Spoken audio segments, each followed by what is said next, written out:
Biznes uchun eng mos bo'lgan bankni qanday tanlash mumkin?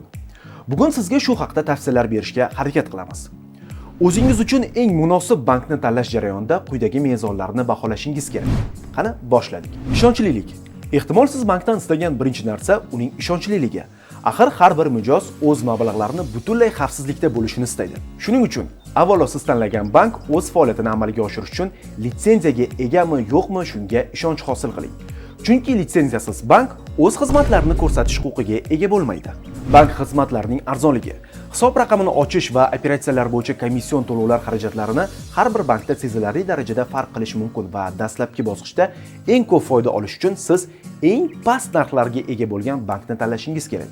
Bu pulni tejash va uni biznesni rivojlantirish uchun yo'naltirishga yordam beradi. Xizmat sifati. Bank xizmatlarining sifati muhim ahamiyatga ega. Chunki sifatsiz xizmatlar tadbirkorlarning bankka ortiqcha qatnashishi uchun vaqt sarflashiga va ular faoliyatining samaradorligi bilan bog'liq muammolarga olib keladi. Yaxshi bank masofadan turib hal qilishi mumkin bo'lgan kichik savollar bo'yicha mijozni bankka kelishga majbur qilmaydigan bankdir. Bunday holda hisobingizni distansion boshqarish, ya'ni hisob raqamingiz bo'yicha operatsiyalarni masofadan turib yoki bank mijoz texnologiyasi orqali boshqarish imkoniyatini ko'rib chiqishingiz kerak. O'rnashgan joyi.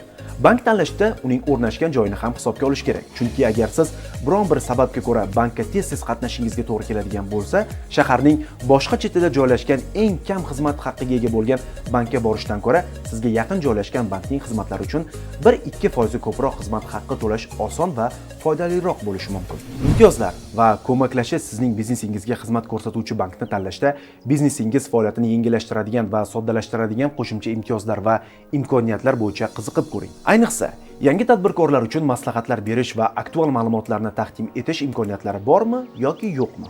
Bank tadbirkorlik faoliyati uchun kreditlar berishi yoki yo'qligini bilib oling.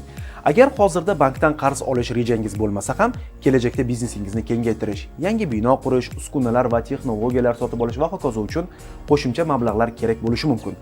Odatda sizga xizmat ko'rsatayotgan bankdan kredit olish foydaliroq hisoblanadi.